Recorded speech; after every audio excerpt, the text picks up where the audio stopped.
This magnificent skeleton of a saber-toothed cat, on permanent exhibit in Caltech's Arms Laboratory of the Geological Sciences, is a testament to two vanished times. The Pleistocene epoch, 12,000 to 2.5 million years ago, when gigantic, now extinct mammals roamed what is today the American West, and the once thriving era of large vertebrate paleontology at Caltech.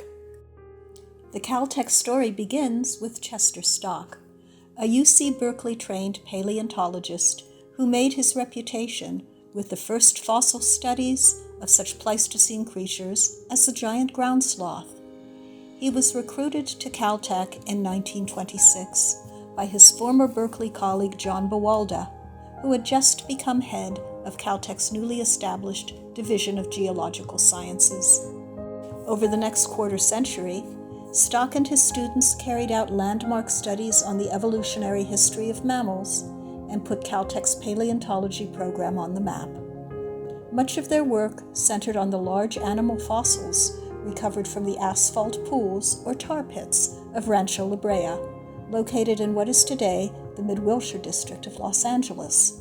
In 1929, the Los Angeles Times reported on the thousands of ancient fossils discovered there, including elephants 5 feet taller than African elephants, saber-toothed tigers twice as large as jaguars, and birds of prey with twice the wingspread of modern vultures, complete with garish descriptions of how the creatures became permanently trapped in the tar pools. In 1930, Stock authored a sober, scientific account of his research, Rancho La Brea, a record of Pleistocene life in California. Meanwhile, on Santa Rosa Island, off the Southern California coast, Caltech students took part in the historic excavation of the tusks and skulls of a new species of ancient dwarf mammoth, whose unique characteristics had apparently evolved after its ancestors became permanently cut off from the mainland. Today, a complete skeleton of this exiled pygmy mammoth can be viewed at the Santa Barbara Museum of Natural History. In the late 1930s, Caltech dedicated the Charles Arms Laboratory of Geological Sciences, allocating nearly an entire floor to paleontology research and Stock's collection of Pleistocene fossils, along with an occasional specimen from a far earlier epoch. But work in the field slowed dramatically during World War II. When Stock died in 1950, Caltech's era of large mammal paleontology drew to a close.